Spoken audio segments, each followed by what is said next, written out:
Di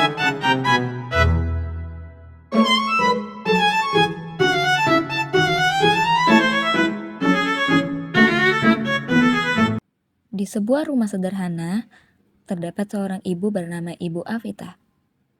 Ibu Afita sedang menjalani aktivitas paginya sambil mengepel lantai dengan gerakan pelan.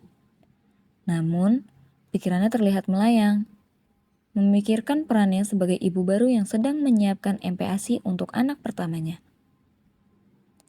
Ia telah mencoba berbagai resep dan cara yang ia temukan, berharap anaknya mau makan dengan baik.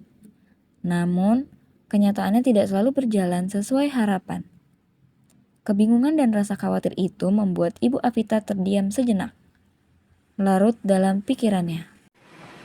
Duh, kenapa ya anak aku nggak mau makan? Padahal aku udah lihat-lihat resep di sosial media. Terus juga aku udah kreasiin. Tapi kenapa sih anak aku nggak mau makan?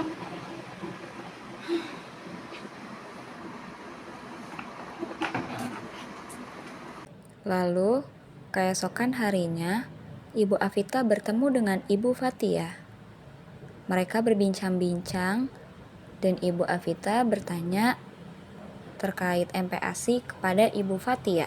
Mama Akash, Mama Ulu dari mana? Ini habis nyari galon di warung Bang Ucup tuh kagak ada. Oh, ini mau sekarang kemana nih? Mau rumah, cuma sekalian mau nanya ini Apa si tuh? Ulul makannya susah banget, padahal udah saya kasih MPASI sesuai resep-resep sosial media, cuman dia tetap aja nggak mau makan. Si Akas pernah kayak gitu nggak sih? Pernah, itu mah biasa Bu, anak-anak kayak gitu. Mereka belum kebiasa di mulutnya buat makanan-makanan lain gitu. Apalagi teksturnya kan. Bener-bener. Terus si Akas sekarang makannya gimana? Alhamdulillah mas sekarang udah lancar, udah apa aja mau dimakan.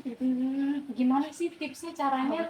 Oh saya mah dulu karena udah bingung banget itu bisa nih Bu ke konselor, jadi kita konseling masalah si anak kita nggak mau makan itu gimana gitu. Jadi mungkin Mama Ulu bisa nih ke konselor, kali aja cocok, kali aja bisa nemuin solusinya.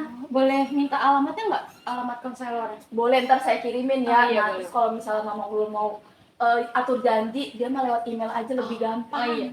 Makasih banyak ya Mama Akas. Sama-sama. Maaf nih ganggu. Iya, santai deh. Setelah Ibu Afita bertemu dengan Ibu Fatia dan mendapatkan beberapa saran dari Ibu Fatia, Ibu Afita pun segera melakukan reservasi melalui email untuk melakukan konseling terkait MPASI. Assalamualaikum. Waalaikumsalam, Ibu Afita ya? Iya Ibu, benar yang kemarin bikin reservasi lewat email buat ketemu sama Ibu. Oh iya Bu, boleh langsung masuk aja ya. Terima kasih Bu.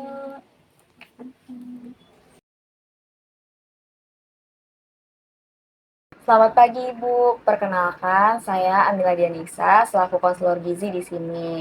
Sebelumnya saya izin bertanya, apakah Ibu duduknya sudah nyaman? Sudah Ibu. Baik, sebelum kita lanjut, saya izin mengingatkan kita di sini ngobrol santai aja ya Bu, jadi tidak ada yang disalahkan dan Ibu bisa cerita dengan tenang semuanya di sini. Baik Ibu. Baik, saya izin bertanya, apa yang membuat Ibu ingin berkonsultasi pada hari ini?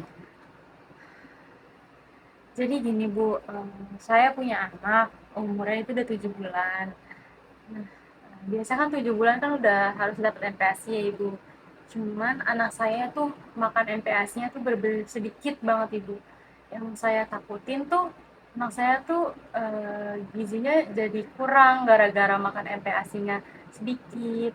Terus dengan itu saya jadi ngerasa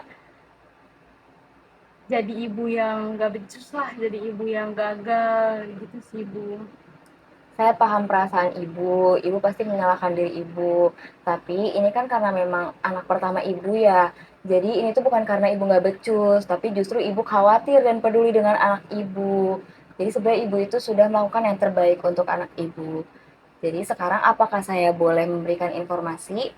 Boleh Ibu. Baik. Jadi Ibu untuk anak usia 6-8 bulan itu tuh memang sudah ada jadwalnya dan untuk MPASI itu tuh hanya sebagai pendamping. Jadi ASI yang masih menjadi makanan utama. Untuk jadwal sederhananya seperti ini.